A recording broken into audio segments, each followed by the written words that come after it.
my name is Mark and welcome to my channel. Join me all year round, week in, week out, come rain or shine, and together we'll be fishing for pleasure.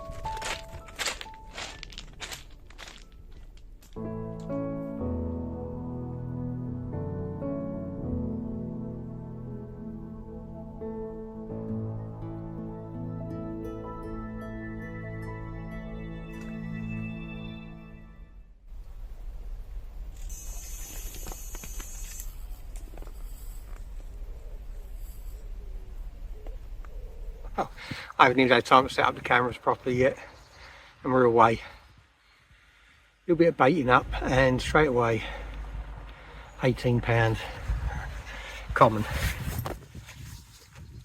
Oh. As always with the fishing here, they put up a tremendous fight.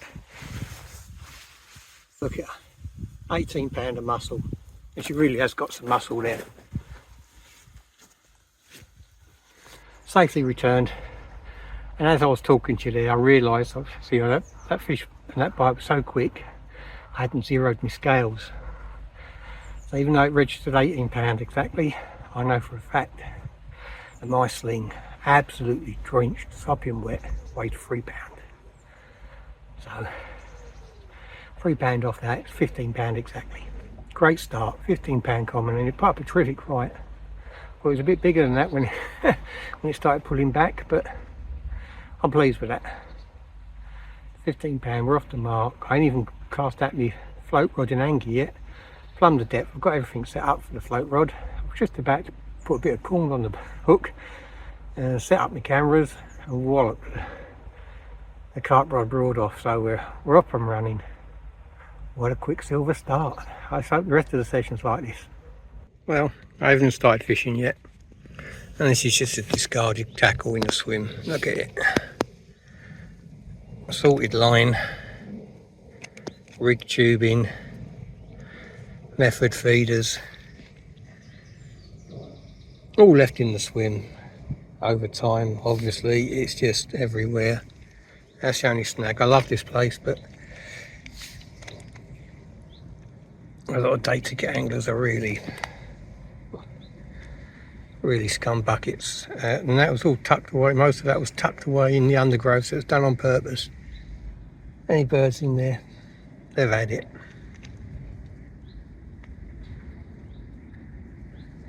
So now I've tidied my swim up, we'll put that in a bin bag and we'll get fishing. But I kept getting liners on my left hand rod, my carp rod. There's a lot of fish out there, and they'll keep bumping into the line. You can see the bubbles, you can see it fizzing.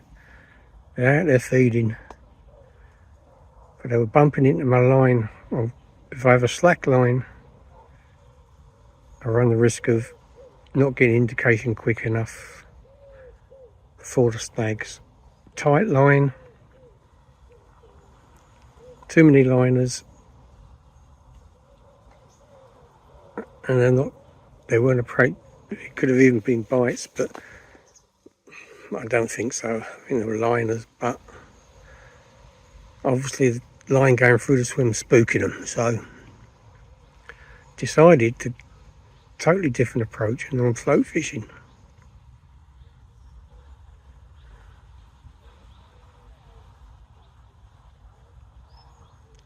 So I'm going to be float fishing for carp. See how quickly things change, but you can see there's fish out there.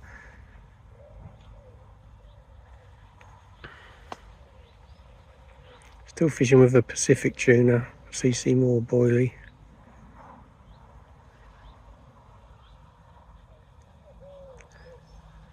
I'm float fishing now, so I've gone from I was fishing with an IQ D rig, but I'm swapped over just to a simple hair rig, knotless knot. 6-inch hook length, drilled bullet.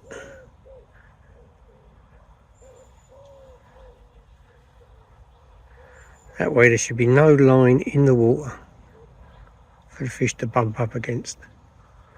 And I'm hoping that they take it with a bit more confidence. Otherwise I'll be back to the drawing boards and probably slack lines and back leads. But at the moment I'm going to go this way. Let's see what happens.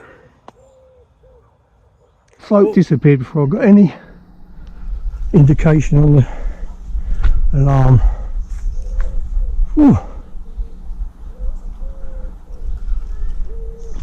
I'm so glad, because that would have definitely snagged me up in the trees.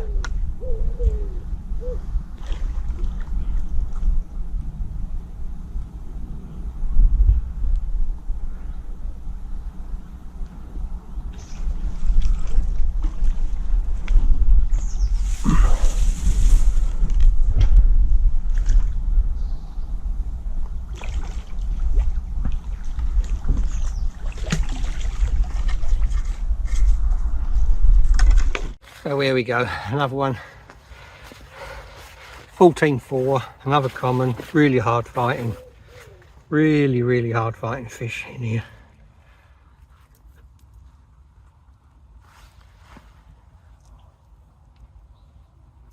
$14.4. Oh my days, what a lovely fish. Really dark, common, really fought hard. The size of that tail. What a cracker.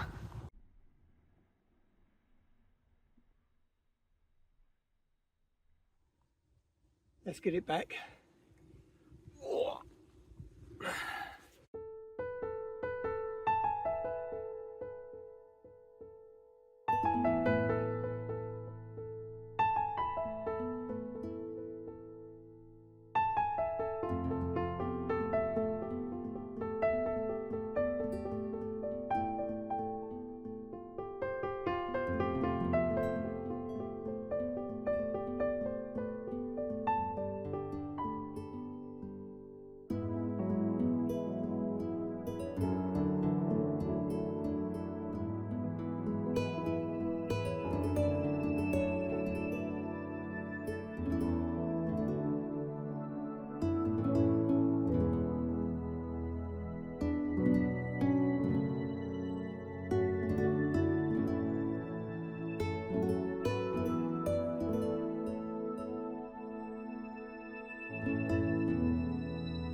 Well, we've had a fun-packed afternoon. I've landed 2 carp. I've had quite a few rudd and roach. Nothing worth showing you, nothing decent. You know, there are decent ones in here, but all the size of my hand, if that. So, but I've enjoyed it. We've had a good time so far.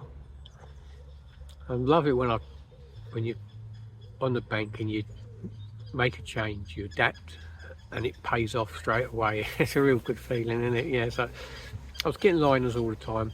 There's a lot of small stuff out there, so I might have been even small stuff like bream or whatever picking up my bait. But I thought at the time I was getting liners and it was annoying me. I didn't want the line going through the swim tight because of the snags there, so I can't have slack lines. So I switched over to the float and it worked straight away. I've had a few knocks on it now and the float's disappeared a couple of times, but I think it's small stuff, even tench maybe. The swim is fizzing, which is a good sign. But it's 7 o'clock now and I'm thinking about the eel rods. So what I'm going to do is I'm going to carry on fishing with my carp rod till it almost gets dark. But my float rod I've brought in, now I've just stuck out a halibut pellet, hair rigged. So it's been soaked in sardine oil. A little PVA mesh of assorted pellets, all different sizes, various sizes. So the right hand rod's going to be a pellet based approach for the eels. There's no dead baiting or live baiting on these waters, so when it's almost dark I should bring the carp rod in. I should change that over, and I should put a few worms on a maggot clip and put that out. And then what I should do is I should make up some ground bait, mix it with some sardine oil and some Predator Plus, give it a good old squishy and get that little bit out there and fish that over the top of the 2 rods and see if there's any eels out there. So that's the plan. We're going to have an eel session tonight, so hopefully, I used to do some good eels in here a long time ago. Hopefully there's still some landlocked monsters down there and we'll nab a few. At the moment I'm just going to recast my carp rod for the last time, get a couple more hours carping before it gets dark, and then it should be Eel City.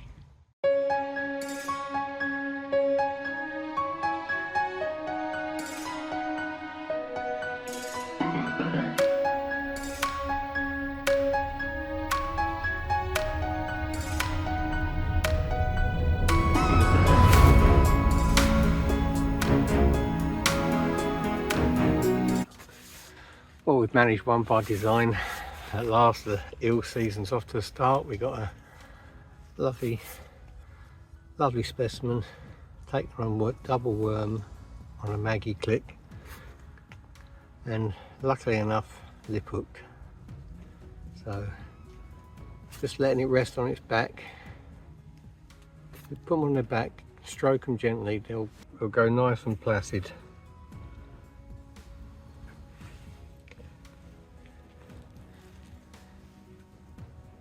There we are, lovely eel. I'm going to get it back.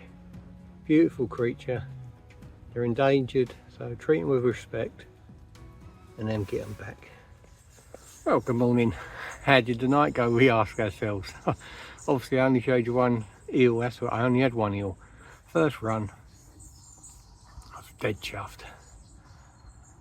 You know, it's in really great condition, I should expect. Probably never been caught as it's very rarely.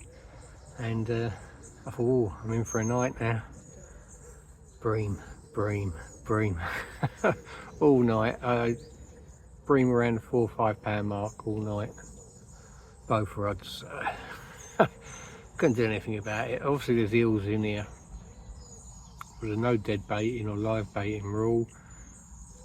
Got to find a bait that's going to attract the eels and not anything else really. So it might be a catfish type bait. Maybe. Right, you might get nuisance carp, but at least nuisance carp's better than a nuisance bream. So we're up and at it bright and early. Float fishing for carp on the left hand rod again. Right hand rod I'm going to be fishing with corn or worm, alternate even casters maybe. See what's around, see if I can catch some of them quality rudd and roach that are in here. Or there's not some tench, but you're going to have a nice pleasant morning, hopefully catching loads of fish. What a night, yeah. I don't know, I've been bitten everywhere. Mosquito night. Mosquitoes, bream, and then you can hear the rats running around on the stones. But fishing, catching fish. Targeted the eels last night, we had one. We adapted our carp fishing tactics yesterday and that was a success, so hopefully we'll have a successful morning. Let's crack on.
Well, we're off to a good start.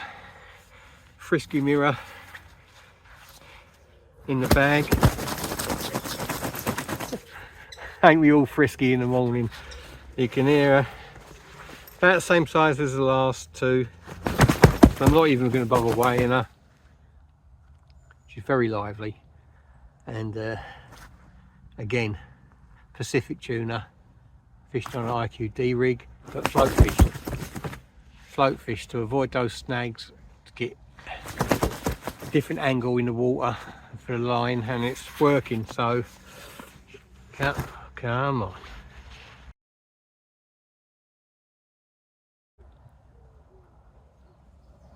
Lovely little mirror, put up a lovely fight. Tell you, it's a hit and hold job. It's jungle warfare out there. They're very tight to the snags. You really got to be in control instantly. Let's get her back.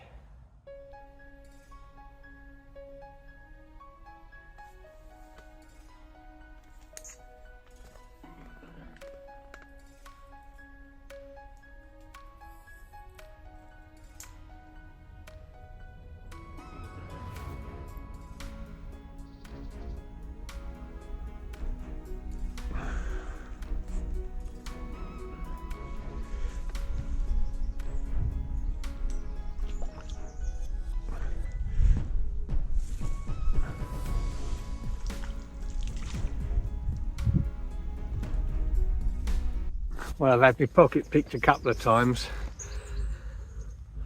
What's the culprit? I was hoping it was tench, but it's not.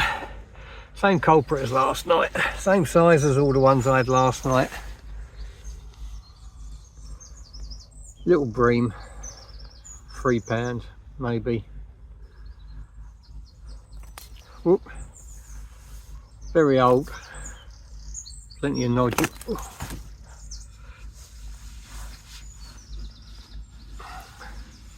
Plenty of nodules on it. It's been spawning. Very old fish. Bronze, nice bronze colour, but not what we're after. Well, troops, that's the end of the session. It's slowly petered out into nothing really. The bream moved in last night, and then nothing but bream. I had about 20-30 bream during the night. All about £3, £4, £5, £3 to £5. That was it. I thought, oh well, at least I got me left hand swim that I put a load of bait in and I didn't touch it. Didn't have a bait in, a hook in the swim all night because I was fishing for eels. Went out, first cast, bang, and we had one, another mirror. But then the bream moved into that swim, and it's, you know, it's bream city out there. So gonna call it a day. We had our target species during the night, which was an eel, which was nice. And we adapted our tactics to fish safely next to snags and effectively. So all in all, a good session. Shame about the rudd and the roach. I had loads, 20, 30 probably yesterday, and about another 10, 15 this morning. But you know, small stuff, not worth taking a photograph of or filming. Really small stuff, and a few skimmers. Let's say the bream moved in, and that was that. But I reckon it was a successful 24 hours really, and we got the target species during the darkness hours. We had a nice bend in the rod, some nice action, and fair sport for the whole session really. There wasn't a period in the session where there wasn't activity of some kind. So a good 24 hours. Let's get home, get some brownie points. Thanks for watching, troops. I'll see you on the bank real soon.